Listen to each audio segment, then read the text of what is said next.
Olá! Hoje a gente vai mergulhar fundo na história de uma figura, assim, incendiária, que colecionou polêmicas e inimigos como poucas na história americana recente. Madalyn Murray O'Hair. Talvez o apelido dela já diga tudo, né? A mulher mais odiada da América. Para entender melhor quem foi essa mulher, a gente está usando o trecho de uma biografia bem detalhada. A ideia aqui é ir além dessa imagem, sabe? Explorar de onde ela veio, a batalha na justiça que a deixou famosa, aquela da oração nas escolas, o jeito dela, sempre direto, e as controvérsias que levaram a um final, nossa, bem trágico. Prontos? Então, para começar, uma coisa que a biografia já levanta é interessante. Outros pensadores americanos, tipo Thomas Jefferson, até Robert Insull, que também criticavam a religião, não sofreram o mesmo nível de ódio popular que a O'Hair. O que era diferente nela? E na época, Olha, é impossível entender a O'Hair sem olhar para o contexto da Guerra Fria nos Estados Unidos. Tinha uma narrativa muito forte de que os Estados Unidos eram uma nação especial, escolhida por Deus, sabe? Uma nova Israel. E isso em oposição direta ao comunismo ateu da União Soviética. Essa ideia não era nova, vinha lá de trás, mas na Guerra Fria, nossa, isso ficou muito intenso. Então, ser ateu não era só não acreditar em Deus. Exato, era visto como anti-americano, quase uma traição. O ateísmo era ligado a tudo que dava medo, radicais, imigrantes e, claro, principalmente comunistas. E os líderes da época, tipo o presidente Eisenhower, reforçavam isso. Para ser um bom americano, tinha que ter fé em Deus. As pesquisas mostravam assim, uma rejeição enorme ao ateísmo.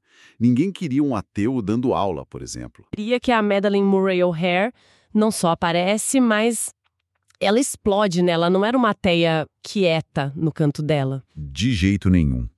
Ela era militante, barulhenta, falava alto, era quase uma afronta pessoal a essa identidade americana religiosa que estava tão em alta. E ela mesma tinha uma história sobre como virou ateia que ela contava e recontava, às vezes mudando uns detalhes. Sim, a versão dela era que com os 12, 13 anos, ela leu a Bíblia inteira num fim de semana. E achou, bizarra, cheia de ódio, brutalidade. Aí ela teria mostrado para a mãe, e a mãe respondeu algo como: "Ah, isso não está na minha Bíblia." E pronto. A partir dali, ela teria rejeitado a religião. Mas a biografia diz que talvez não tenha sido tão simples assim, né? A fonte aponta que os registros mesmo da juventude dela são meio escassos, às vezes contraditórios. O filho dela, William, que depois virou um crítico ferrenho, escreveu sobre isso, mas, claro, a visão dele já está marcada pelo rompimento. E tem um detalhe curioso. No anuário do colégio, a meta de vida que a Madalyn escreveu era servir a Deus para o melhoramento da humanidade. Nossa, que contraste! Pois é. Isso sugere que talvez a virada para o ateísmo não foi um raio num céu azul, sabe? Pode ter sido um processo mais longo, talvez influenciado pelas experiências de vida dela mais tarde, pelas pressões que ela sentiu. E que experiências, né? A vida dela foi bem fora da curva para a época. Isso parece ter sido importante para a revolta dela. Totalmente. A biografia detalha isso bem. Durante a Segunda Guerra, lá na Itália, ela teve um caso com um oficial casado, William Murray Jr. Engravidou do primeiro filho, William. E voltou para os Estados Unidos grávida de um homem casado. Exato. Aí se divorciou do primeiro marido. Anos depois teve outro filho, John Gurf, também fora do casamento.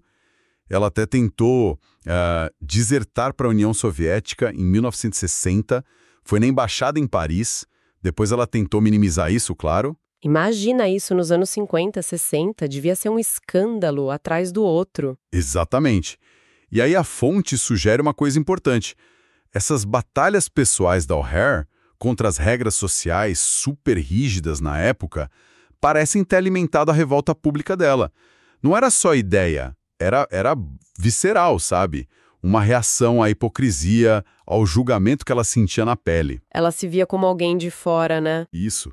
O próprio filho William levanta essa hipótese, que o ativismo ateu da mãe foi, em parte, um jeito dela lidar com os próprios problemas. O estigma dos filhos ilegítimos, por exemplo. Ele diz que esses problemas a empurraram para o ateísmo, como uma forma de chutar o balde contra o sistema que a julgava. Que complexo, né?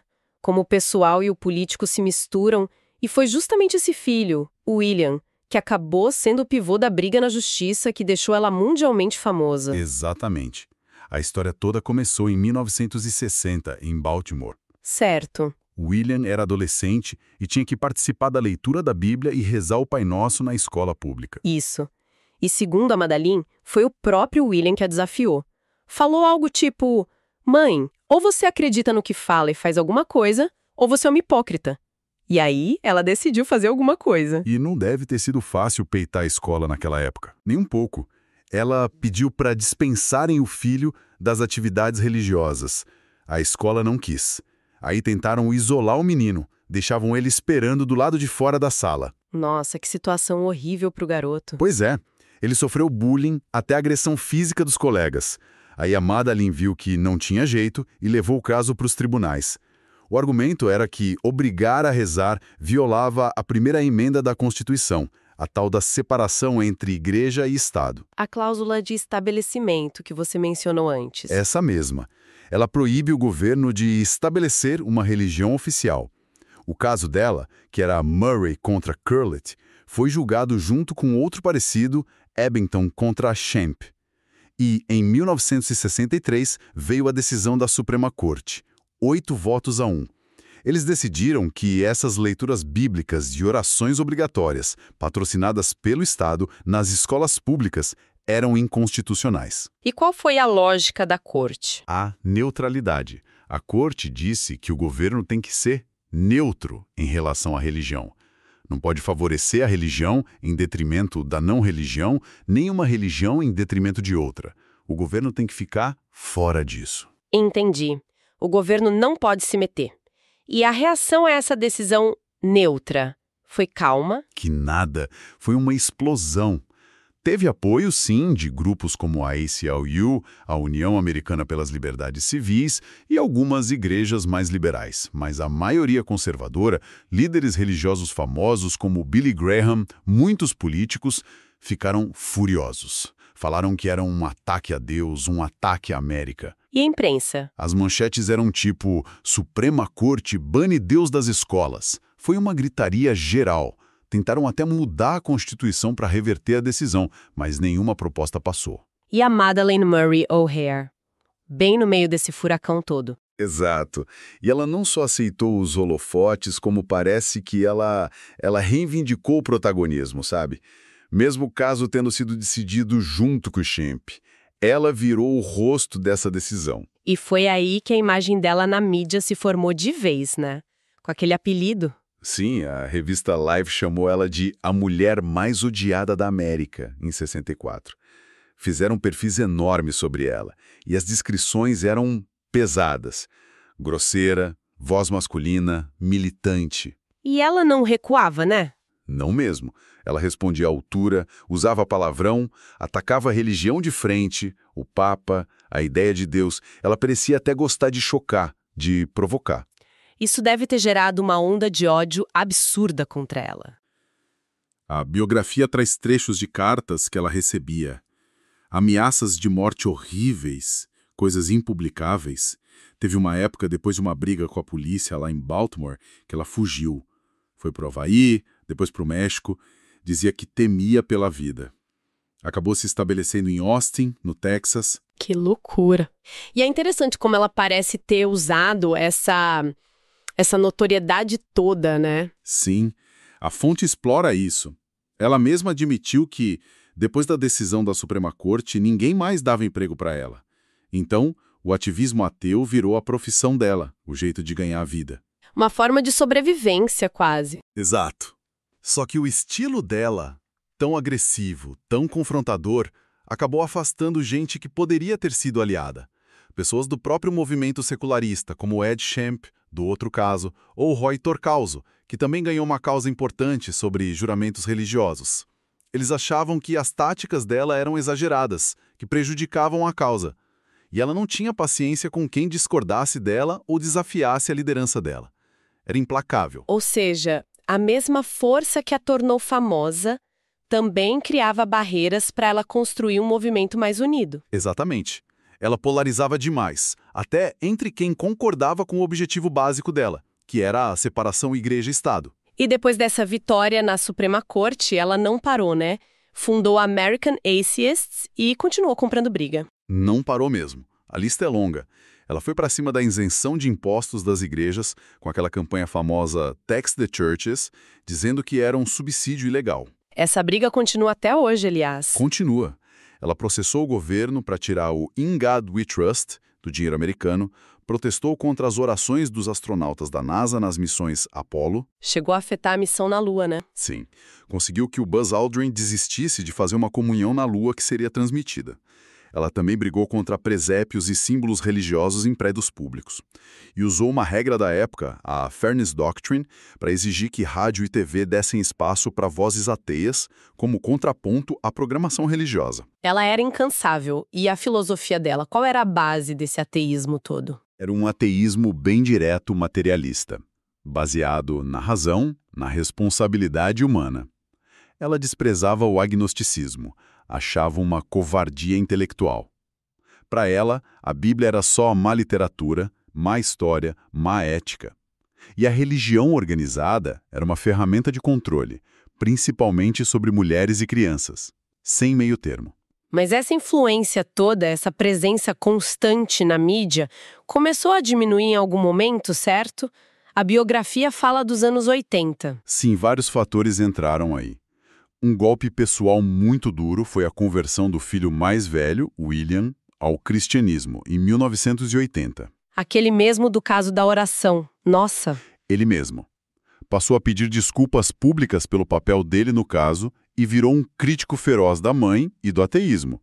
Imagina o baque para ela. Com certeza. E dentro da organização dela, American Atheists, também tinha problema. Muitos. Choviam acusações de que a Madeleine era autoritária demais, centralizadora, que afastava quem discordasse, e a nomeação do outro filho, o John Garth, para ser o sucessor dela, pegou muito mal. Foi visto como nepotismo puro. E parece que surgiram acusações mais graves também, né? Sim. Acusações sérias de racismo e antissemitismo contra a Madeleine e o John, baseadas em declarações que teriam feito. Isso manchou muito a imagem da organização, claro. E o contexto geral também mudou, né? O fim da Guerra Fria. Exato. Aquele medo do comunismo ateu diminuiu bastante. O ateísmo ainda era mal visto por muita gente nos Estados Unidos, mas já não era aquele pânico total. A O'Hare foi perdendo espaço na mídia. Deixou de ser a mais odiada para virar quase uma figura excêntrica, folclórica para muitos. Ela percebeu isso. Parece que sim. Ela mesma se queixava da indiferença, da falta de apoio.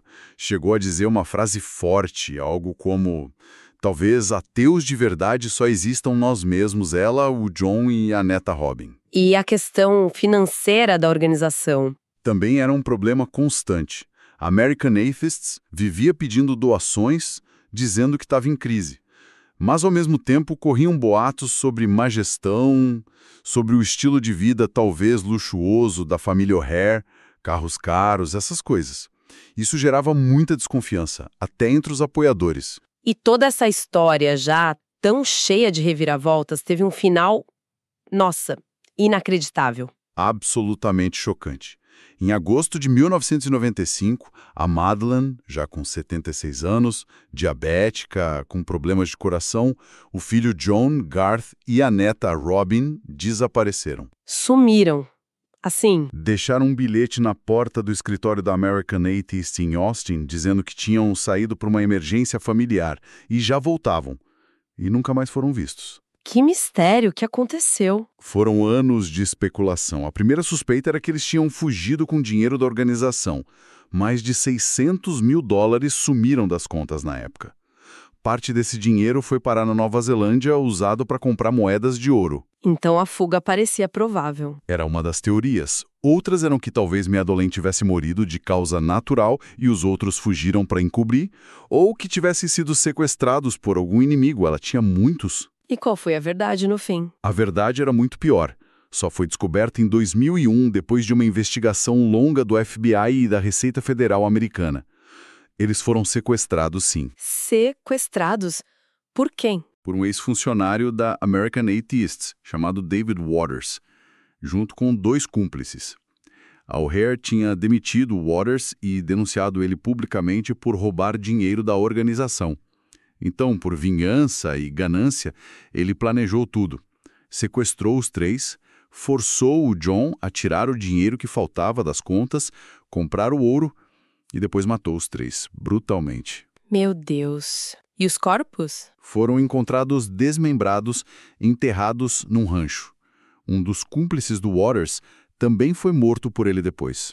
Um fim horrível, realmente. Que desfecho macabro para uma vida tão pública, tão cheia de confronto. E o que aconteceu com os assassinos? O Waters foi condenado por crimes ligados ao sequestro e extorsão, mas morreu de câncer na prisão antes de ser julgado pelos assassinatos em si. O outro cúmplice que sobreviveu, Gary Carr, pegou prisão perpétua. Uau!